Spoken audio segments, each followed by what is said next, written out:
जय हिंद दोस्तों, आप सभी का स्वागत है आपके अपने सैनिक वेलफेयर यूट्यूब चैनल में। दोस्तों, आज एक बड़ा ही संवेदनशील लेकिन महत्वपूर्ण मुद्दा है। ये मुद्दा उठा है 8वें वेतन आयोग के पैनल की तरफ से, यानी कि 8वें वेतन आयोग की तरफ से एक प्रश्नावली जारी की गई है, जिसकी आपको फीडबैक देनी है। लास्ट डेट 16 मार्च है। तो इसमें जो सवाल है प्रश्नावली में, आज उसमें से एक क्वेश्चन है, क्वेश्चन नंबर 17, और वो जो क्वेश्चन है वो है आपके बोनस से रिलेटेड। जो कर्मचारियों को बोनस दिया जाता है, प्रोडक्टिविटी लिंक्ड बोनस और नॉन प्रोडक्टिविटी लिंक्ड बोनस, इसके ऊपर एक सवाल है। और वो सवाल देखिए, ये इंग्लिश में है और ये मैंने उसको आपके लिए हिंदी में किया है, तो यहाँ पढ़ते हैं। कुछ सरकारी कर्मचारियों जैसे रेलवे, पोस्टल विभाग, उनको प्रोडक्टिविटी लिंक्ड बोनस दिया जाता है, जबकि कुछ कर्मचारी जैसे डिफेंस के हैं, पैरामिलिट्री फोर्सेस के हैं, उनको नॉन प्रोडक्टिविटी लिंक्ड बोनस दिया जाता है।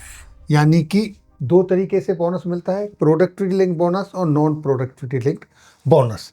अब यहाँ पर आयोग ने एक बड़ा ही महत्वपूर्ण सवाल उठाया है और बहुत ही जबरदस्त। उत्पादकता और प्रदर्शन में उत्कृष्टता के आधार पर पुरस्कृत करने के लिए बोनस संरचना को कैसे नया रूप दिया जाए।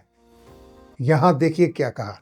अब तक क्या था, उत्पादकता के आधार पर आपको 60 डेज का बोनस मिल रहा था, जिसमें आपके रेलवे के कर्मचारी होते थे, पोस्टल विभाग के कर्मचारी थे। यानी कि जहाँ पर कुछ आप अर्न करते हो और कुछ फाइनेंशियली फायदा होता है, प्रोडक्शन आता है, सरकार को फायदा होता है, तो उसको प्रोडक्टिविटी लिंक बोनस की तरह से दिया जाता है। और कुछ सर्विसेज ऐसी हैं जहाँ कोई प्रोडक्शन नहीं होता है, जैसे डिफेंस पर्सनल है, वहाँ कुछ प्रोडक्शन नहीं, वो तो देश की सीमाओं की रक्षा के लिए है, तो वहाँ पर नॉन प्रोडक्टिविटी लिंक बोनस दिया जाता है और वो बड़ा ही मीगर होता है, बहुत थोड़ा, ना के बराबर।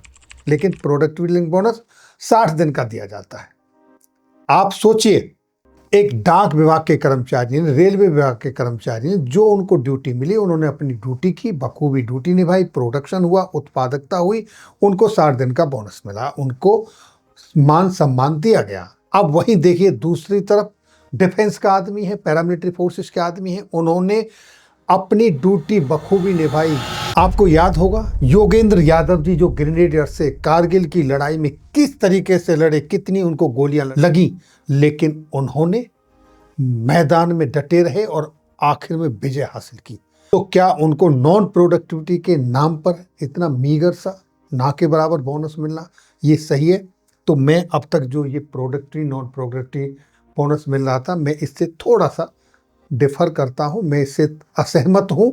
लेकिन गवर्नमेंट की पॉलिसी है, ठीक है, उनका आधार होगा कुछ। लेकिन अब इस पर वेतन आयोग आपसे सुझाव मांग रहा है, आप सभी से, कि ये जो मिलने वाला बोनस है, इसको सभी को एक समान रूप से, यानी उदाहरण के लिए उन्होंने बोला 60 दिन के वेतन के बराबर दिया जाए, या फिर व्यक्तिगत प्रदर्शन के आधार पर अलग अलग किया। बहुत इंपॉर्टेंट सवाल है और इसका आप सबको फीडबैक, सारे ही सवाल बड़े इंपॉर्टेंट है, सभी का आपको फीडबैक देना चाहिए।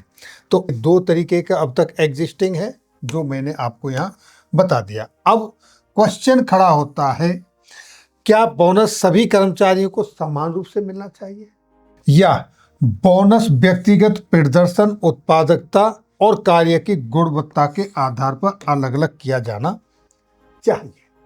अब यहाँ पर सवाल आता है, एक समान बोनस मिलने के भी कुछ फायदे हैं और प्रदर्शन के आधार पर बोनस मिलने के भी कुछ फायदे हैं।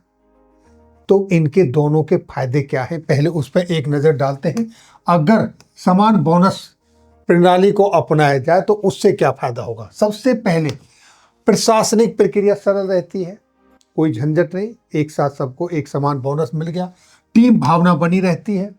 गवर्नमेंट जॉब में जो लोग काम करते हैं, एक टीम के तहत काम करते हैं, तो टीम की भावना बनी रहती है। सबको ये रहता है कि हम सारे काम कर रहे हैं, कोई एक कम कर रहा है, कोई एक ज़्यादा कर रहा है, लेकिन सबको बराबर का हिस्सा मिलता है। विवाद कम होते हैं और मूल्यांकन की जटिलता से भी बचा जाता है। यानी कि किसको ज़्यादा दिया जाए, किसको कम दिया जाता है, इसके लिए जो कुछ जटिलताएं आती हैं, कुछ समस्याएं आती हैं, कुछ आदमी सोचता है क्यों ऐसे डिफरेंशिएट करूं, किस आधार पर करूं, तो वो भी नहीं होता है। अब प्रदर्शन के आधार की अगर हम बात करें तो इसके भी बड़े फायदे हैं अपने। पहला फायदा देखिए, उत्कृष्ट कर्मचारी को प्रोत्साहन मिलेगा। जो काम अच्छा कर रहा है कर्मचारी, उसको उससे और मोटिवेशन मिलेगा, आगे और अच्छा करेगा, और जो अभी नहीं किया उसको देखकर वो भी मोटिवेटेड होंगे। तो ये भी एक फायदा है। कार्य कुशलता तो बढ़ती है, नवाचार और जिम्मेदारियां बढ़ेंगी। नेक्स्ट, सरकारी तंत्र अधिक ज़्यादा से ज़्यादा परिणाम देने वाला बनेगा, अच्छे अच्छे परिणाम निकलेंगे। तो इसके दोनों के अपने अपने फायदे हैं। अब लेकिन इसकी कुछ चुनौतियां भी हैं। चुनौतियां जैसे सरकारी काम का मापन हमेशा आसान नहीं होता। आप गवर्नमेंट के जॉब में सबको एक तराजू पे एक साथ नहीं तोल सकते। एक आदमी को इस वक्त कुछ ड्यूटी मिली हुई है, एक दूसरे आदमी को कोई और ड्यूटी मिली हुई है, तो दोनों का नेचर ऑफ ड्यूटी के हिसाब से उनका रिजल्ट निकल कर आएगा।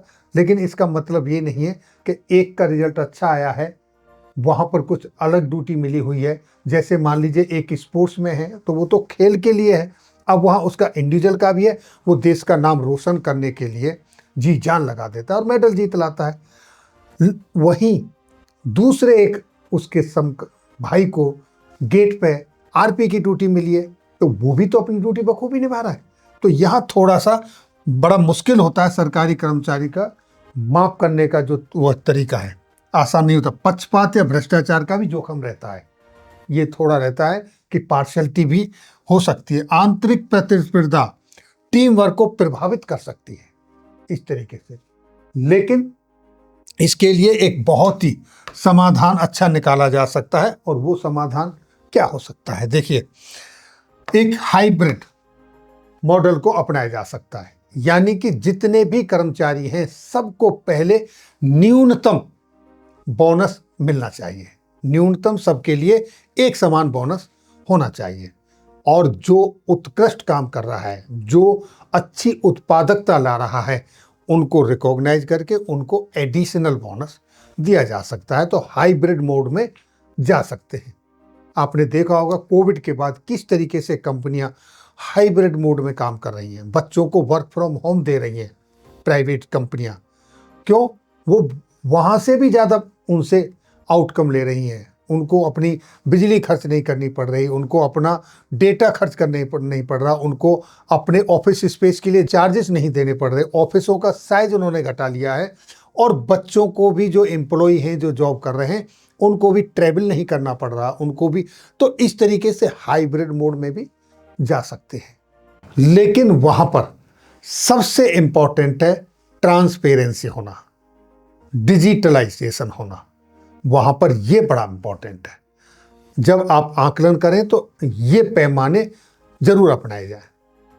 अब आपने एक शब्द सुना होगा KPI, की परफॉर्मेंस इंडिकेटर।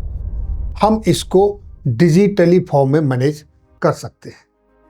तो कहने का मतलब सीधा सा ये है कि जहाँ ह्यूमन इंटरवेंशन कम हो, डिजिटली और ट्रांसपेरेंसी अपनाई जाए, तो ये हाइब्रिड मॉडल भी बहुत अच्छा हो सकता है। तो साथियों, ये थी जानकारी जो वेतन आयोग के पैनल की तरफ से 17वां क्वेश्चन बोनस के ऊपर पूछा गया है, उसके संदर्भ में। अगर आपको अच्छी लगी तो कमेंट्स बॉक्स में जरूर बताएं, और आपको कोई सजेशन है तो वो बताएं, क्योंकि ये फीडबैक वेतन आयोग को जानी है।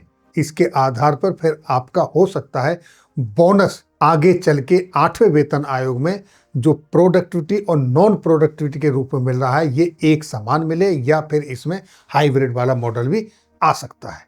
ये थी जानकारी। फिर मिलेंगे आपके वेलफेयर से जुड़ी किसी अन्य जानकारी के साथ अगली वीडियो में। तब तक के लिए जय हिंद, जय भारत।